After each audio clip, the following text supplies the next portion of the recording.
పల్నాడు జిల్లా నకరికల్లు మండలం బాలాజీ నగర్ తండా గ్రామంలో మురుగునీరు ప్రజలు నివసించే గుడిసెల మధ్యకు వస్తున్నాయని, ఈ మురుగునీరు ఇళ్లలోకి రాకుండా చర్యలు తీసుకోవాలని కోరుతూ గ్రామ పంచాయతీ అధికారులకు, అదేవిధంగా నకరికల్లు మండల తహసీల్దార్కు చెప్పుకున్నా పట్టించుకోలేదని మురుగునీరు బాధ్యత ప్రజలు ఆవేదన వ్యక్తం చేస్తున్నారు. మురుగునీరు ఇళ్లలోకి రావడం వల్ల దుర్వాసనతో పాటు దోమలు వ్యాపించి చిన్నపిల్లలు, వృద్ధులు, అక్కడ నివసిస్తున్న ప్రజలు తీవ్రమైన ఇబ్బందులు గురవుతున్నారని, విష జ్వరాల బారిన పడుతున్నారని, ఇకనైనా ప్రభుత్వ అధికారులు స్పందించి ఈ మురుగునీరు ఇళ్లలోకి రాకుండా చర్యలు తీసుకోవాలని కాలనీవాసులు కోరుతున్నారు.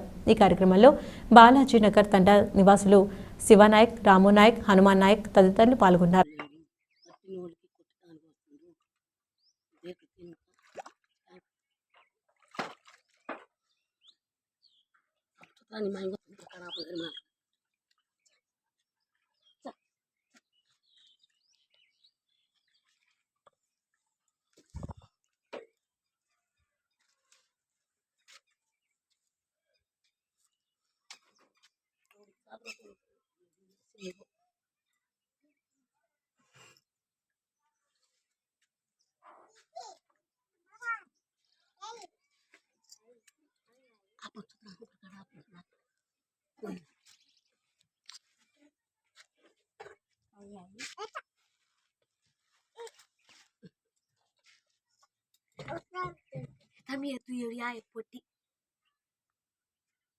మిత్రులారా, బాలాజీ నగర తండా పంచాయతీ గ్రామం, ఆ గ్రామంలోని మురుగునీరు మొత్తం ప్రవహించేది ఒక వైపుగా ప్రవహిస్తుంది. అదే వైపులో 2 ఇళ్ళు నిర్మాణం జరిగి ఉన్నాయి.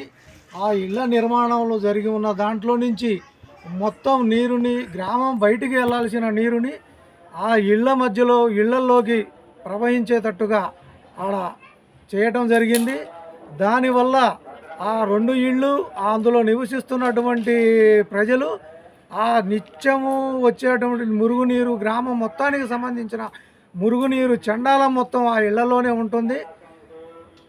దాంట్లో నుంచి చిన్నపిల్లలు, వృద్ధులు అందరూ చాలా ఇబ్బందులు పడుతున్నారు.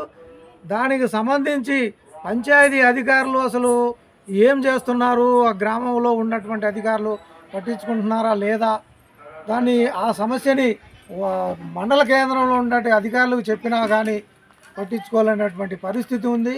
స్వచ్ఛాంధ్రప్రదేశ్, స్వచ్ఛ భారత్ అని చెప్తా ఉన్నారు.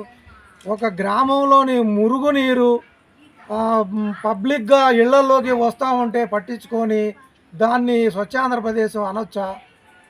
అది ఆ మురుగునీరు అక్కడికి రాకుండా, వాళ్ళు దుర్వాసన పాలు కాకుండా ప్రభుత్వం చర్యలు తీసుకోవాలని చెప్పేసి ఈ సందర్భంగా ప్రభుత్వాన్ని విజ్ఞప్తి చేస్తూ ఉన్నాం. మురుగునీరు మొత్తం మా ఇళ్లలోకి వచ్చి దుర్వాసన వచ్చి అసలు ఉండలేకపోతున్నాము. దానివల్ల జ్వరాలు, విష జ్వరాలు వస్తున్నాయి. చిన్న చిన్న పిల్లలు ఉన్నారు, కానీ ఏ అధికారి పట్టించుకోవట్లేదు. ఆ కాలువ ఒక విధంగా బాగు చేస్తే సక్రమంగా వెళ్ళిపోయేదాన్ని ఎవరూ బాగు చేయట్లేదు. అందువల్ల ఆ మురికి నీరు మొత్తం మా గుడిసెల్లోకి వచ్చి చేరుతున్నాయి. దాన్ని ప్రభుత్వం వారు స్పందించి దాన్ని బాగు చేయాల్సిందిగా కోరుకుంటున్నాము.